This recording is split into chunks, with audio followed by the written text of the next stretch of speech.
Welcome back to Earth and Star Spiritual Wellness Center live. And today we have Dabney Lawless. Hi, everyone.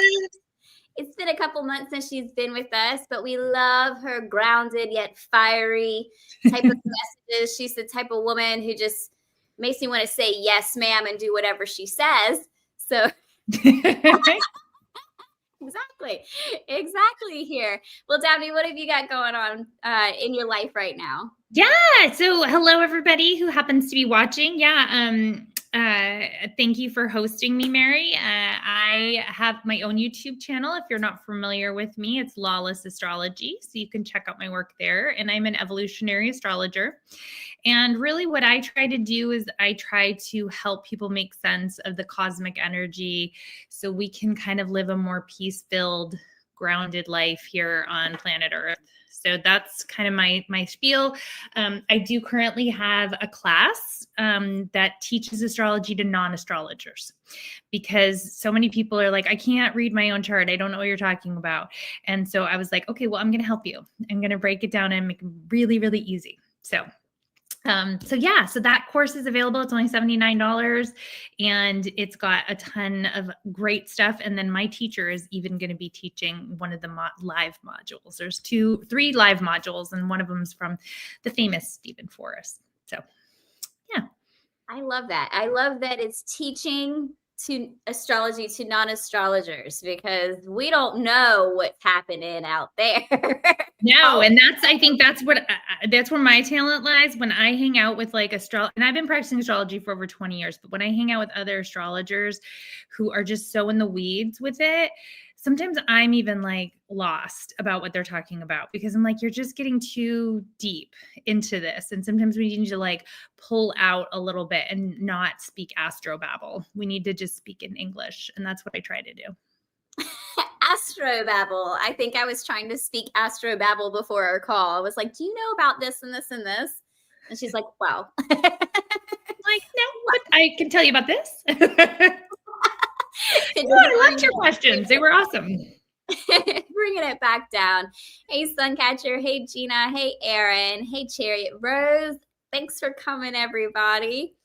So that is an amazing course to check out. That'd be a very interesting one. I have a question about the Chiron. Is that how you say it? Chiron, actually. Chiron. That's what I thought, but I thought I heard someone else say Chiron. Chiron. So I heard this thing a long time ago, and I actually have done it a couple of times for other people, and it turned out to be true. But I heard that whatever degree your Chiron is, that's when that's the age that your first major trauma was that was supposed to direct the course of your life. I've never heard that, but that's interesting. It's an interesting one. You know, when I work with Chiron, what I work with is the sign and the house placement. Mm-hmm. And I really do like to tell the story about Chiron so people can understand, because everyone always talks about the wounded healer. And I think there's a basic understanding of what that means, right? It's like where we were hurt, we can heal other people. But I think the bigger thing that's interesting is, you know, Chiron was abandoned. He was the product of a sexual assault. He, you know, was given up for, you know, adoption. And then he was injured in a very severe accident and had pain throughout the course of his life. So this was someone who was, you know, didn't have an easy life, but he was also incredibly revered. And he was not able to cure his own suffering and pain. That was a lifelong affliction. But through the course of trying to heal his own wounds, he found cures for lots of other people. And I think really the essence of that story to me is that we can't always get rid of all of our pain. Some pains just stick with us our whole lives, but we can change our relationship to the pain. Mm-hmm. And that to me is the real takeaway from Chiron is if we can acknowledge our pain, we can work on healing it, and we can know that some pains just don't fully go away. But if we change our relationship, we have something to give to other people, and it can be a real gift even in our own lives. And so that's kind of, to me, the importance of Chiron. Well, you'd be interested to know that I asked that question just out of curiosity, but two of the cards I pulled today, I think, are kind of what you're talking about, because this is the healing card. And so with the story of the Chiron, we're talking about healing and your wounds, but you're going a little step further and you're saying, well, let's change our perspective around it. And instead of being in victim mode, how can we use this to help others? How can we use this to be the healer, to be the helper, the healer, the person who's the loving person, the support system? And then that was the portal card that came out, which is why I asked that one crazy question before the call. But I feel like in your answer to portals and what that has to do with healing, I feel like that's the choices and the perspective around how we react to our wounds and to the things that have happened to us.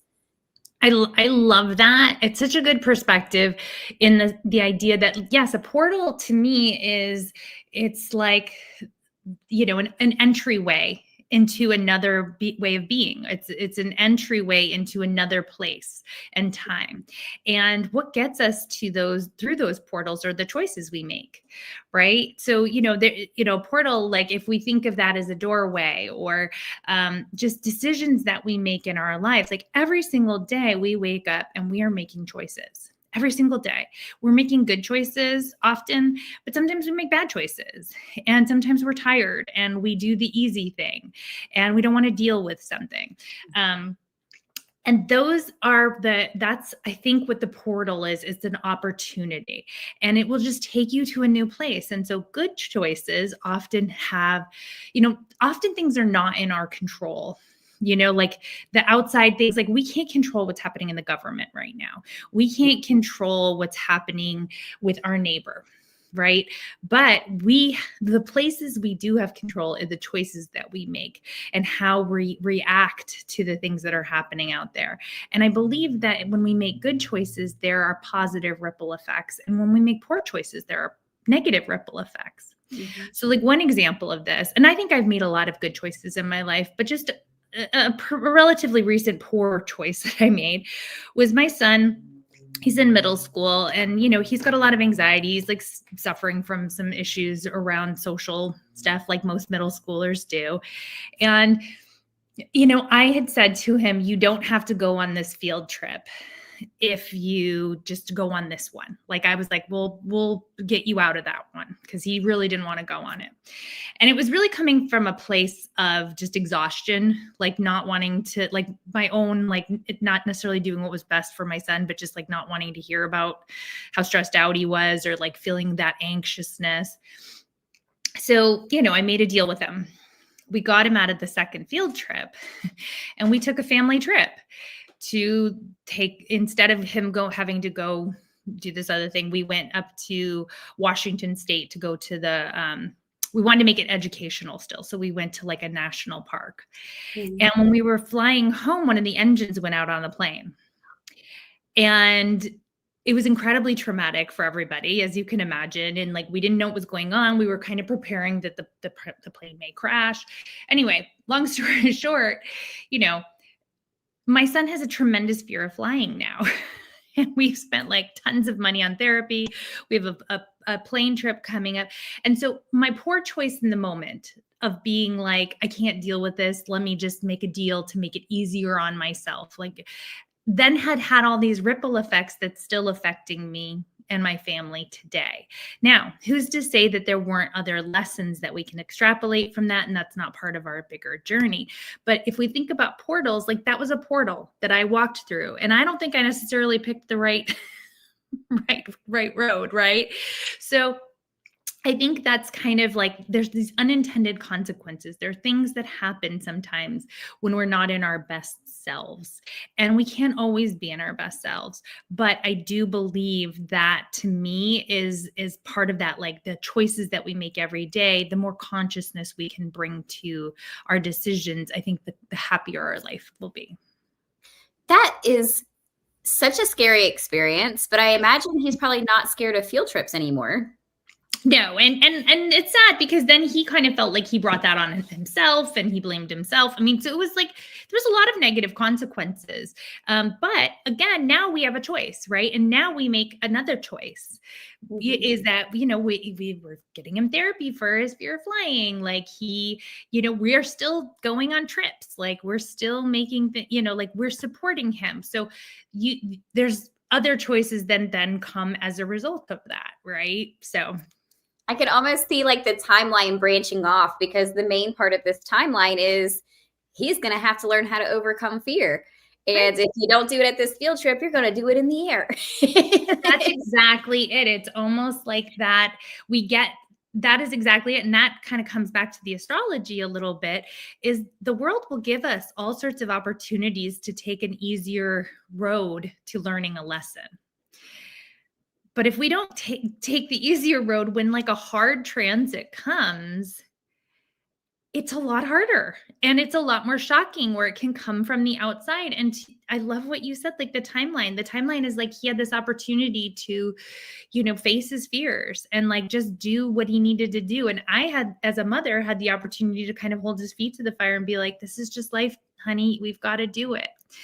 And we didn't make that right choice. And so the universe said, all right, well, you're going to learn courage a different way. You're going to learn facing the challenges a different way. It's funny because I went through something, I personally didn't go through something that similar, but along the same route is that my middle son had this father-son banquet thing at this school.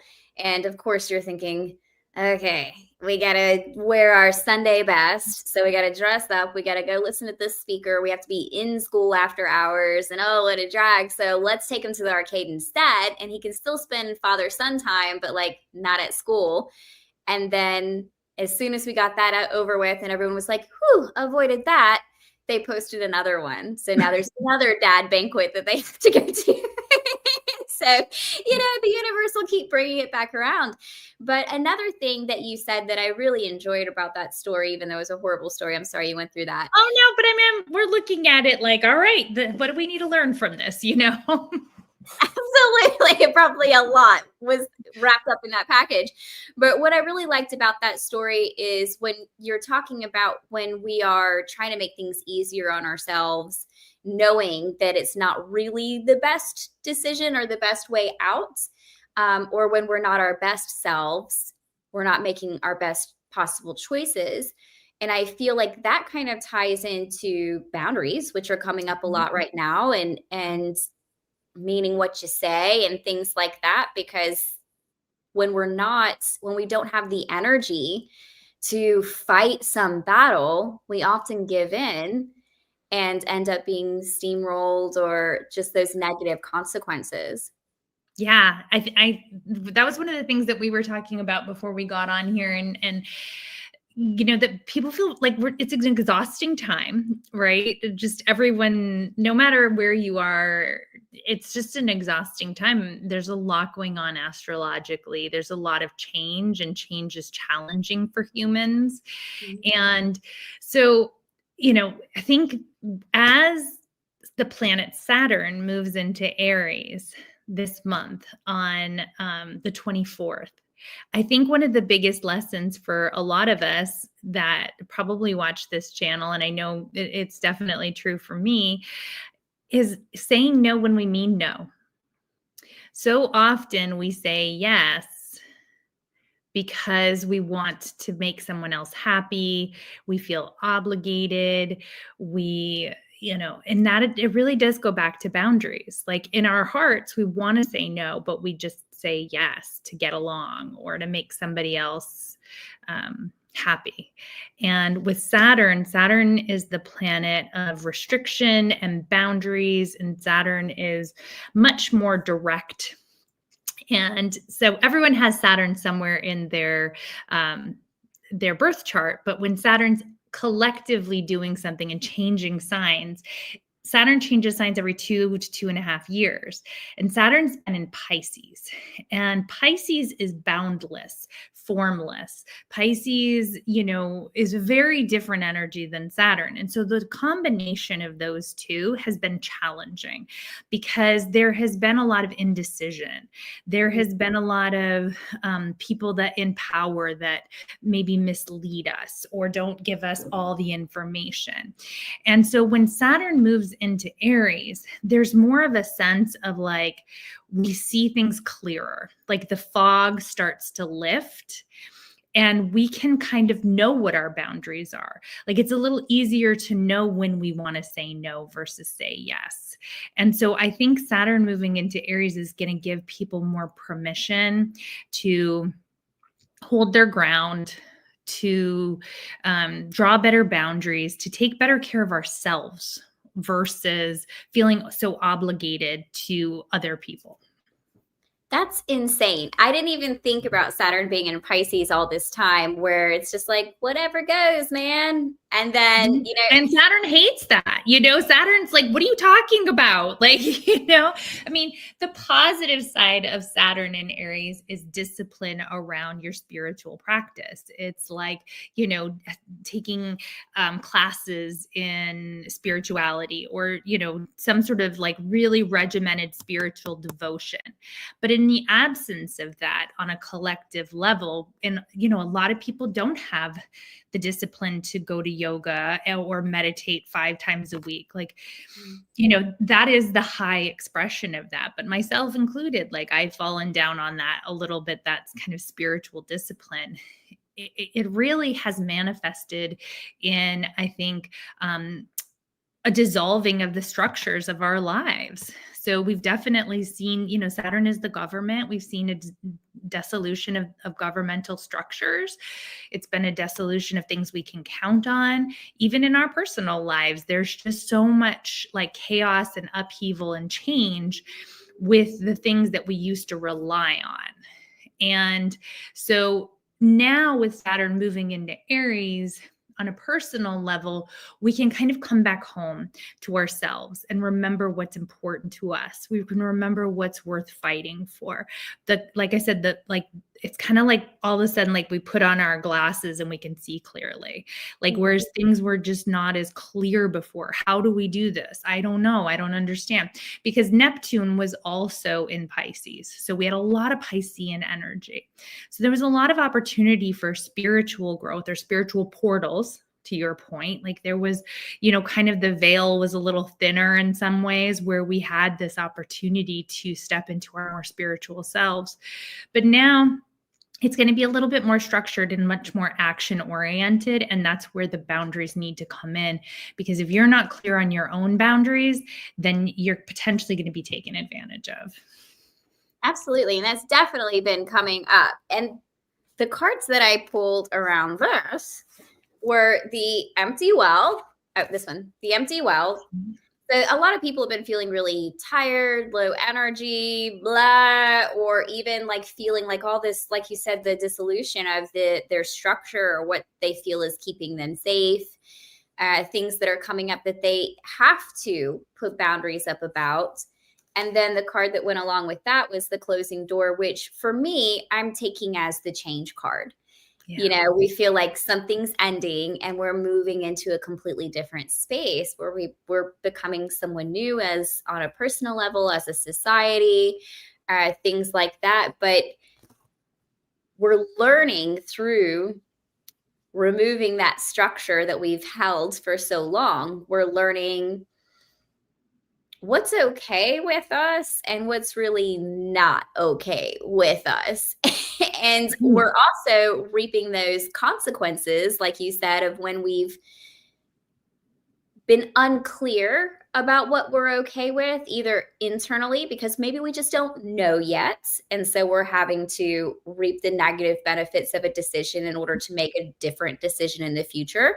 Or maybe it's because we just didn't have the courage to say what we really meant because we didn't want to hurt anyone's feelings. But there's that structure has to be pulled away. And right now I'm seeing so many repeating cycles that if this thing happens and we didn't rise to the call and answer it appropriately, it's going to happen again with somebody else.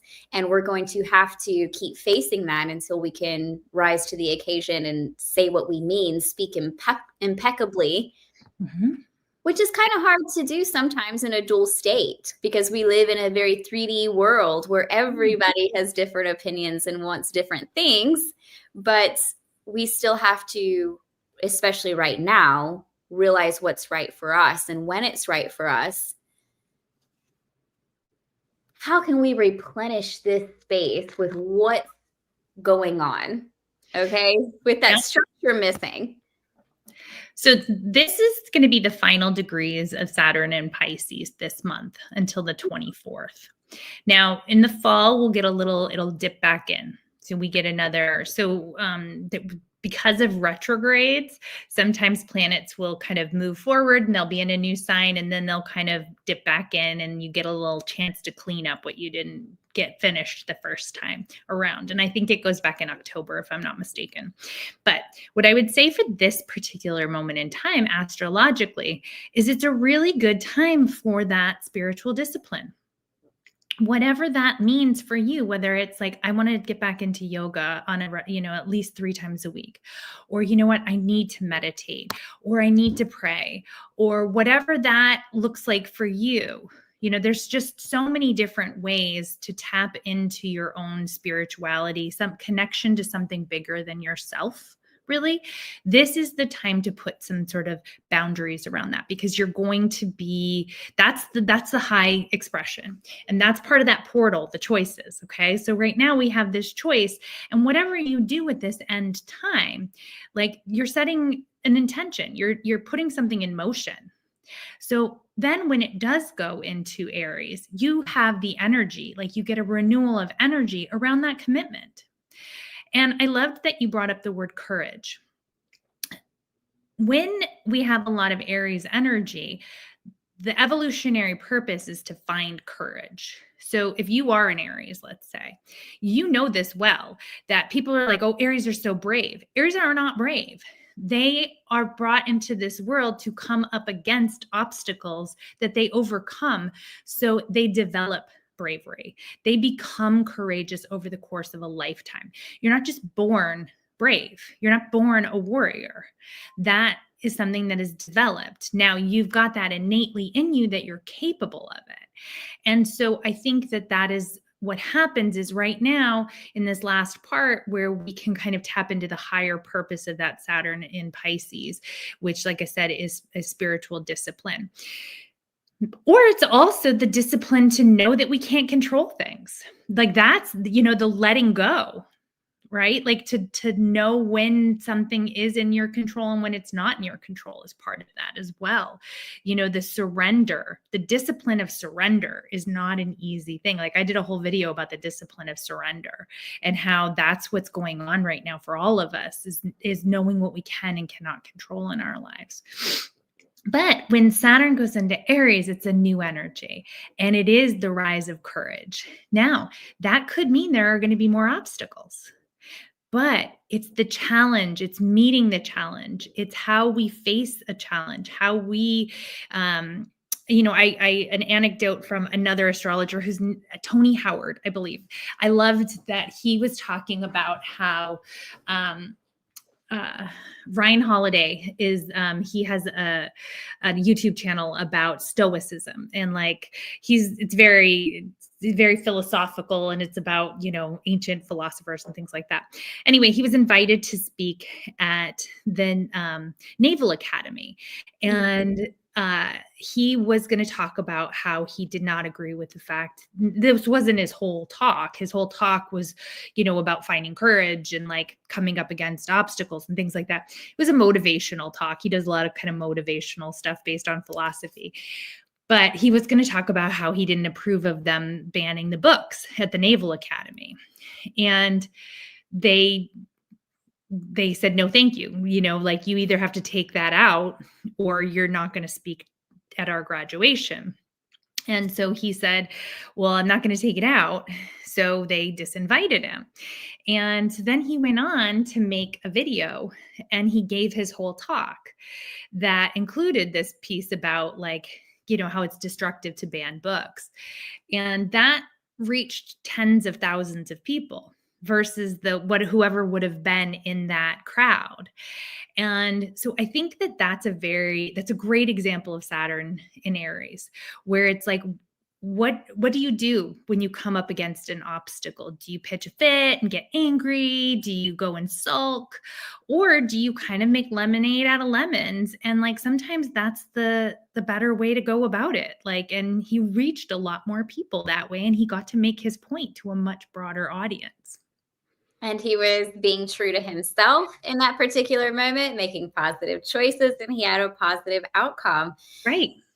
I love that. And that feels like a control versus boundary thing. He couldn't control what they said, but he placed his personal boundary. And, we find ourselves doing that all the time. I'm going to tell you a secret, guys. I called the cops on my neighbor 7 times. Oh, it must have been necessary then. It's one of those things where we had a new neighbor move in next door. Bless his heart. He's a young guy, but he's never here during the day to talk to or anything. But he comes home at 9:00 every single night. So at 9:05, he's blasting rave music.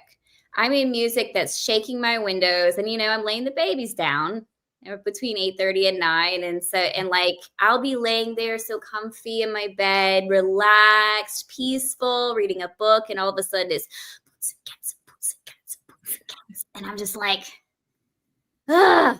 So that was my spiritual practice. That was my boundary right there, without trying to control what he did or walking over and punching him in the face or anything. I just picked up the sheriff's office and very politely said, I have a noise complaint because it's bothering me. And this is the 5th night in a row. Can you please handle it? And they did not handle it until I called the 7th time, and then they handled it. So that was the continued boundary. Sometimes that's what you got to do to take care of your family. And that does take a degree of courage as well. And it never happened again. But that was just a little story. But the refilling, I really like how you said, when we're in this space here on our way to change, we can refill through creating a spiritual practice. And even for me, sometimes, because my work is a spiritual practice, so I'm daily in meditation, daily on the other side of the veil, my spiritual practice a lot of the time becomes coming back to the earth. So it's finding the time and disciplining my schedule to where I can make time to go outside, sit in the sun, put my feet in the dirt, read a book for 15, 30 minutes, and it's not even if possible. It's about making it possible. That's the discipline part, is making sure that you create a space for what's a healthy balance for you. Yep. Yeah, exactly. Because if we wait for it to happen, it probably won't, and because it's too easy with all of our tech addictions and all of the distractions and obligations that are before us without making real conscious effort and choice. Hey, Penelope. Hey, Vero. If any of you guys have any questions, astrology questions, spiritual reading questions, just post them. We'll get to them as we go along. We're just having our talk, but we're going to get to you guys. Just please don't be shy. Go ahead and post anything you want to know, or if you want a reading or anything. So I have a question, Dabney. Yes. So during all of this, right, we're moving towards our change. We're chugging along. We're creating our practice to try to give ourselves more energy, to try to refill ourselves. So we have that courage to stand our ground, create our boundaries, mean what we say, all that kind of stuff. But then I noticed things coming out of left and right field. And I was on the phone with a friend, and they were like, there's lots of solar flares. Yeah.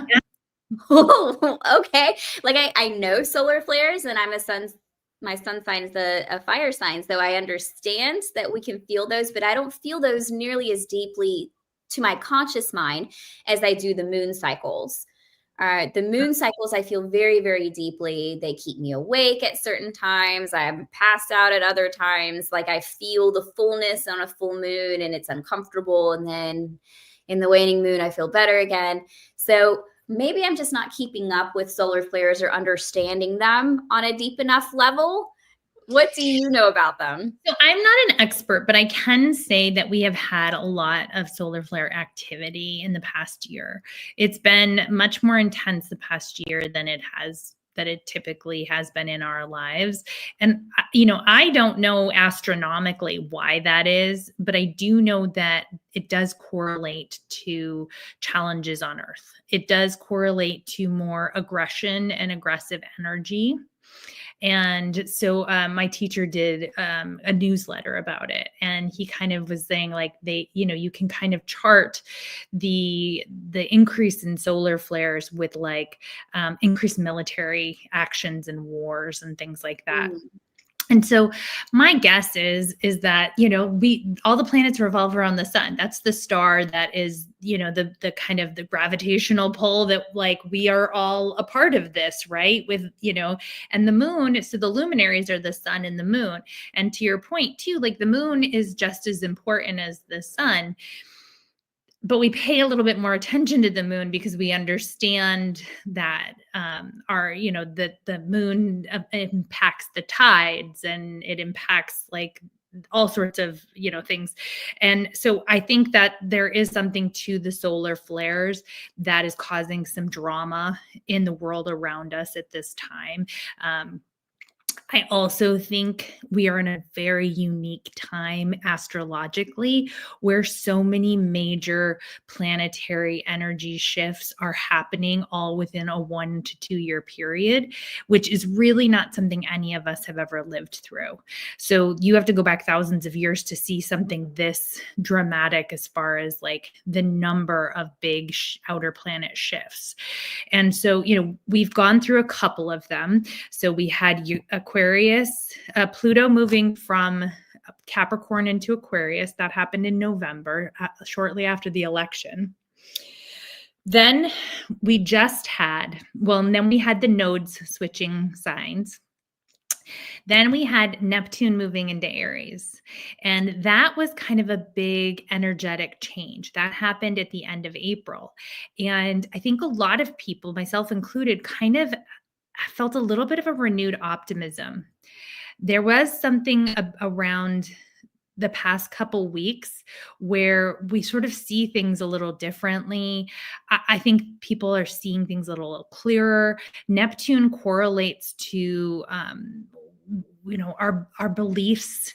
It correlates to entertainment and how we, what we glamorize, what we like idolize. And when it was in Pisces, we saw the rise of a lot of spiritual YouTube channels and astrology and things like that. And that's very positive. But there were a lot of other negative outcomes like fake news and just a lot of things that were very confusing. So like suddenly people did not know who to trust or what was real. A lot of delusional behavior. We saw a dramatic rise, during Neptune and Pisces in drug addiction and fentanyl and homelessness, right? So this was all like, and this took place during COVID. So right now, when we had that first changeover with Neptune and Aries, there was almost like a renewed energy about people's direction. People kind of saw things a little bit clearer. People really started talking about fighting back against things they disagreed with. Mm-hmm. Now, the next switch over is going to be this Saturn going into Aries. And like I said, that'll happen toward the end of this month. It'll be May 24th. Then in June, we get Jupiter moving into Cancer. That'll be new energy. And then we get Uranus moving into Gemini. And that'll be big new energy. So, we've got a lot of energetic flip overs. So it's almost like we're going from one way of being one world that we've been used to, but it's kind of been tired. Like things have gotten off course. And so it's like we're getting onto a new way of being, but we don't know how to do that quite yet. And so there's just this transition period, but I think people are starting to get their footing. And I think Saturn moving into Aries is a transit that I'm personally looking forward to. I have a curiosity question just because it interests me personally, but then I also have a intuitive question. So I'll start with the intuitive question.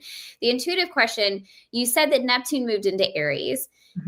For some reason, Neptune feels big right now. I personally don't know why I felt that here when you said that, like it hit me in the heart area. But you said two words that stuck out about Neptune. You said our belief systems and the things that we glamorize. Yeah.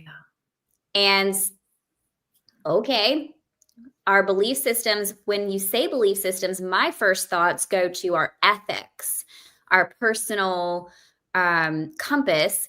But the things that we glamorize might not necessarily be in line with our ethics because, we're humans too. So we could be glamorizing movie stars or politicians or money, because those are just things. And, these are two cards that came out. And I'm telling you, they came out in this order, meaning that this abundance space, look at the mouse and all of its abundance. This came out first. And then the dream thief came out second. Not like you would think it's like this because you can heal through something like this and be left with this, but it came out like this, which shows me basically dual states of our ethics and belief systems versus what we glamorize and how this right now is actually overpowering this. 100%. So Neptune is the planet of our dreams. It is the planet of imagination. And Neptune is he rules over the ocean. The god Neptune rules over bodies of water. And water is a mirror. There's a reflection in the mirror. And so whatever planet, like whenever Neptune, whatever sign Neptune is in, it often mirrors back society. It mirrors back what we may not want to see, right? So if we are leading with compassion and universal oneness and love, which is often the domain of Neptune. Like the high domain of Neptune is caring, compassion, empathy, love. It is spirituality. Okay. But if that's not what's really in our hearts, what we put out there is mirrored back to us in society. It's the mirror in a lot of ways. It's a projection. Neptune has a lot of energy around projection. And so I think, that's where the dream, Neptune in Pisces can be imagination and creativity and beauty and empathy and compassion or love, but it can also be a nightmare. It can be chaos. It can be avoidance. It can be numbing out. It can be addiction. And so Neptune, pain. Neptune will take whatever pain you are experiencing and it can project it back out into the world. And I think we've seen a lot of that. We've seen people's internal pain, their internal disconnection from self-love, their internal disconnection with universal oneness and their knowledge that we are all one. And it's kind of distorted things in a pretty dramatic way. And so now Neptune in Aries, there's going to have to be, especially with Saturn and Neptune are going to be conjunct, meaning they're going to be working together, which doesn't always happen. It's going to be much more about personal responsibility. So this is the time that, we can kind of take a step back. And that's why I was saying, like, use this time to make your spiritual practices a discipline, because collectively what we mirror out Now Neptune in Aries can be a glamorization of violence, can be a glamorization of war, it can be a glamorization of toxic masculinity and selfishness, or it can be a glamorization of personal responsibility and accountability and courage and bravery and loyalty. And so those are the portals. Those are the choice opportunities. And we can't control, sadly, what our neighbor does. We cannot control what they're doing in Washington other than voting. And we get one vote, right? So that's every single one of us then that makes these positive personal decisions to be loyal, to be brave, to have personal accountability, to take responsibility for our own actions, and to also want to model that for our children and our friends and our neighbors, rather than the victimhood. Mm-hmm. That's when shifts happen. No matter what, shifts are going to start to happen, because collectively, especially more unconscious people, are pushed and pulled by these collective energies of the cosmos. But for those watching this channel, I think, we're on a spiritual mission. We're trying to take personal responsibility and understand that we can make our lives better. And how do we do that? One thing that came up, Vero, I just posted a question for you so we can try to get as much of that read as possible. When you're talking, I was almost seeing that energy split between the personal boundary and meaning what you say and the collective. Because with all of this energy that you're talking about, it's like on a personal level, we can portray that, okay, we're really into healing, or this is what our ethics are like. But like you said, if it's in your heart to feel a different way, or to have that, to really like toxic masculinity, or to really like something that, maybe it's something that's wounded in there or that's in the shadow, then that's what you end up projecting into the world anyways. And that's happening on a collective level, where there's been this wave of toxic masculinity and taking over the world. And I'm the most powerful man with the biggest balls here. You know what I mean? But then everyone else is like, whoa, that's not in my heart, and that sucks. So we're going to, while we can't control this, we're going to place our boundaries.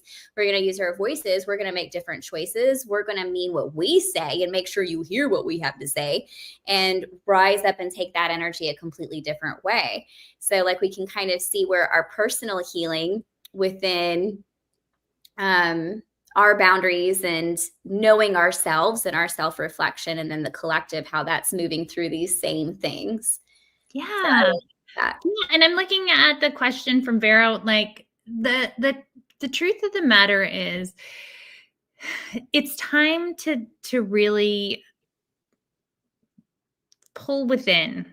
The energy shifts, it is not something that I experienced until I actually focused on it. It's really easy in our day-to-day lives just to live our lives. We're all, grocery shopping and doing laundry. And if you have kids, you're taking care of the kids. And if you go to work, you're going to work. Just, life becomes this thing where the alarm goes off, and then from morning until night, you are just doing your life. And I can honestly say, before, when I am in tune with this stuff, I can feel the energetic shifts. I can observe them. I see it in other people. I see it in myself. But if I'm just going about doing my life, I don't tend to notice the energetic shifts. It is actually something you have to really consciously pay attention to work with the planetary energies. Being a Taurus, you probably are somebody that, and this is a big generalization because I'm not looking at your whole chart, but the beautiful thing with Taurus is Taurus likes safety and security. Taurus doesn't like things to change. That's kind of the hallmark of Taurus. They're kind of like the ones that say let's everybody calm down and move away from the drama. And so that's a beautiful thing about Taurus. But as a result of that, Tauruses don't really like change. And so when there's all this change going on around you, it can feel incredibly destabilizing rather than like there is some cosmic shift that you can participate in. And so all I would say is if you're feeling blocked, what are the things that help get you unblocked? Is it going for a walk in nature? Is it silence? Is it quiet? Is it your pet? What is the things that historically have gotten you to feel more in the flow and less blocked? Because we all feel blocked sometimes. So what is the thing for you? And everybody's different. Some people like automatic writing and journaling. Some people have to do art. So figure out what the quote unquote spiritual practice is for you. For me, like I think getting quiet in nature, all of a sudden, like I just go for a walk, even in my neighborhood. And my automatic thing is to want to put on a podcast. My automatic thing is to want to distract myself. Mm-hmm. The other day I was walking and I was like, stop. Like there's nothing you need to know that's going on in the news or in astrology. Like stop, like turn it off, put it away, put it in your pocket and listen to the birds. And then you get clear. And that's when flow happens. So just figure out for you. And I'll say with Sagittarius rising that at some point over the next couple of years, Saturn is going to be trining your ascendant. So Saturn in Aries is also a fire sign like that ascendant. So that's going to be a positive thing for you. Having Sagittarius, having the Saturn trine your ascendant is going to give you more energy, and it's going to, it's going to be a positive thing potentially for your friendships, for your career, just for you personally. I pulled this card. Oh my God, thank you. I feel lots of joy. And then I was like, let me pull a card. And I got the joy card for her. So this is good. I love everything Dabney said. And she even gave you some very specific things since you were able to give her your sun and rising sign. And I know that for me personally, I do a lot of like quantum healing. So I love quantum physics. And so if we're going to apply that into something like this, where you're like, well, I don't always feel all of these things. How much do we pay attention to it though? And how much are we guided to pay attention to it? If you're not guided to pay attention to it because there's nothing that you need from it, you probably won't notice it. You'll just go through your cycles just as a human, like Dabney said, and everything's fine. You don't have to pay attention to those cycles. It's almost like, well, I'm going to be a feminist for a second. You know, like we have these period tracking apps on our devices, right? So I know when I'm ovulating and when I'm PMSing and when I'm on my period. But before I had this tracking app, I didn't know why I felt the way I felt. If I wanted to destroy the house, you know, I just felt like I wanted to destroy the house. If I felt really happy, then I just felt happy and I just moved through my cycles.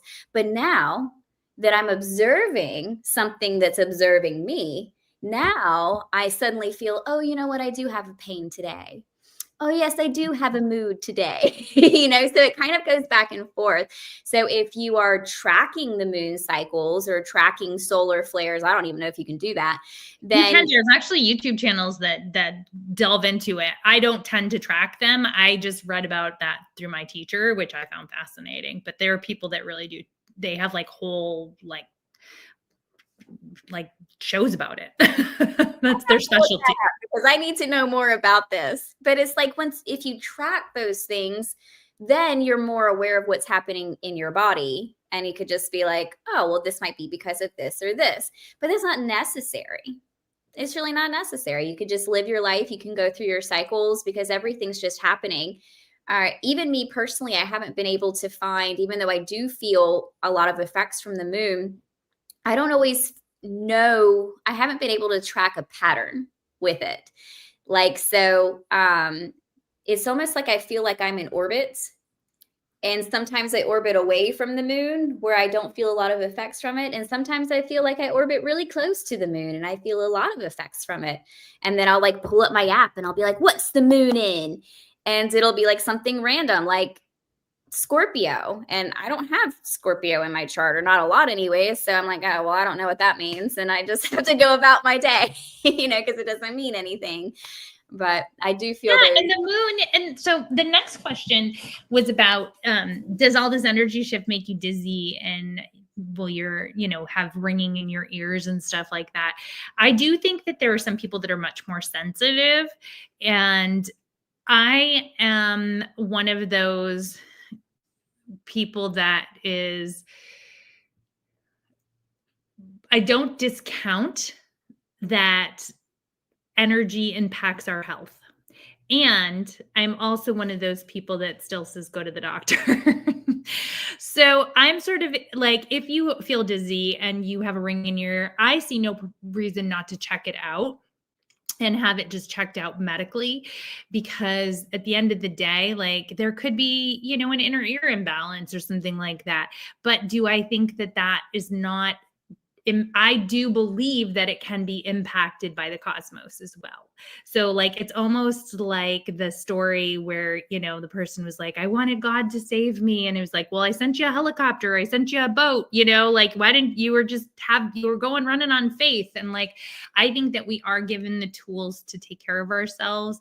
So try, different things that will potentially help you. But, could there be kind of a past life resonance with whatever shift is going on in your life right now? Your individual transits can be activating something with all of this cosmic energy heightened that would then trigger something where you would feel really destabilized. I don't discount that at all either. So I've had like 3 different clients this month alone who have presented with vertigo specifically. And that is definitely a major medical issue. You can't drive or work or do those sorts of things. Definitely go to the doctor about that. And I wasn't sure what was causing that. But then I noticed that these were all people who were going through like timeline shifts in their lives. And so these 2 cards are showing me a little something with, number one, going back to Vero. Dabney, you said some people are more sensitive to it for whatever reason, their energy or their signs. This card came out for you, honey, because you think about the cactus and that's like a thick skin, right? So it feels like you're probably less sensitive and it's got little sharp points. There's less to be felt coming from the outside. But if you think about a cactus, they have a well of water on the inside. And water is emotion, it's intuition, it's that feminine energy. So even if you don't feel like you're as sensitive on the outside towards these astrological changes or things like that, you probably have a deeper well of intuition on the inside that just comes straight from your own alignment and inner guidance. So pay attention more to what's happening inside of you versus outside of you and see if that helps. Now, with butterflies are free. That's the cutest name I have ever seen. I'm free. I ended up with the Fates card, which goes back to what we were just talking about with the timelines. With these particular clients, it almost felt like there was a shift in their timeline, something changing, where, they're going through major transits and things are shifting, and they're shifting rapidly right now. Like Dabney said, there's a lot that's happening right now and over the next, what did you say, 2 years? Yeah, basically this year is where we're all getting acclimated to all these changes. And in the fall, there's a little bit of cleanup energy. And then in 2026, it's like we're in a new world. And so whatever we do now, really we're laying groundwork and foundation. We're kind of getting to the place where in 2026, we can take off. It's a big year. I hope so. Like 2026 is like, this here is my stew and rebuild year. And then next year, we're gonna just really, really get going with it. But you're probably just feeling a lot, ears ringing, if you don't actually have tinnitus, but it just seems to come and go here and there. It could be all of these shiftings. Plus allergies, guys. Let's just be honest. Yeah, and like you said, and she says that she's got a lot of major changes going on in her life. And if you are a sensitive person, all these sort of destabilizing things can manifest physically. Absolutely. I love this. I feel like we're really getting to some places. Amanda, this didn't look like a specific question, but I don't know. Maybe we can see where you're at right now with this information. Is that possible? Yeah. One thing I'll just tell her, just because she is the Sag sun, it's similar to Vera's Sag rising, is Saturn will be trining your sun. And so that will be positive when it comes to things like work and things like that at some point over the next 2.5 years. With Leo rising, I don't know the degree, but I know that Pluto will be opposing your ascendant at some point over the next 20 years. So that's kind of a broad statement to make. And Libra moon, one of the things that I can tell you about that is we are going to be so last year, the eclipses were in the Libra Aries axis. So I imagine that last year had a good bit of change in your life. So that would be, kind of just knowing those things without seeing the whole chart. That would be a little something that I could give you. Thank you so much. And I pulled a couple things for her, and I feel like it even goes back to what you're saying. I do see, remember, I like to pull mine in an order so that there's something that precedes the thing that you're going to get afterwards. And in this meditation and deep stillness card, this is that spiritual practice. This is what she was talking about with that refill. It's time to refill ourselves. So everything that you're leading up to, or whatever's going to happen in your next 20 years, make sure that you're refilling yourself, that you are coming into your practice, your disciplined practice right now with all of this. And then you're going to have opportunities. There's going to be big things that start to come up for you that you get to. The words practice and embrace are coming up for me. So it's almost like something, but it feels joyful and kind of fluffy. So with practice, it's like maybe something that you didn't think you would do for a living. Maybe it just feels like something you're interested in, or almost a hobby that you just practice, but it gets to be something that brings you big opportunities and develops your personality and your energy as you take on your daily spiritual practice and refill your energy. So I think that that's where we're going with that. And I would definitely say, Amanda, you're Sag. So I know that you have faith, you have optimism, you're Leo rising. So, you've got that kind of generous leadership quality. One of the things I would say for you during this time, intuitively, just like thinking of the energy of somebody who is a Sag sun, Libra moon, and Leo rising, that Libra and Leo, you want to make other people happy. It's really important. There's a little bit of a people pleaser energy there. Like that's really energy where you want people to get along, you want people to love you, and you want to be respected and adored. And with that Sag sun, I think that the Saturn moving into Aries, which is really what we're talking about during this conversation, I think you're going to get a new sense of confidence and boundaries around saying yes to the right things and saying no when it's not in your authenticity. I think that is something that you need permission for. So that's what I would definitely say is hold on. I do believe Saturn trining your sun will be positive for work. So I hope, you have faith that the right opportunity is coming along over the next year or so. Beautiful. Thank you. Hey, Raven. Hey, Viviani. So we are coming up with 2 minutes left in this show, Dabney. How do you feel about 2 more questions? Sure. One was my curiosity question from earlier, and then one is Raven's question, and letting her be the last one today, and mean what you say if you can't run over. Yeah, absolutely. No, I'm fine. Cool. Okay. So let's go ahead and talk about Raven here. Hello, Miss Raven. Where is she? Oh, here we go. As an Aries, will I survive these new Neptune-Saturn challenges? I think that it's actually going to be really an exciting time for Aries. I actually think Aries are going to come into their own.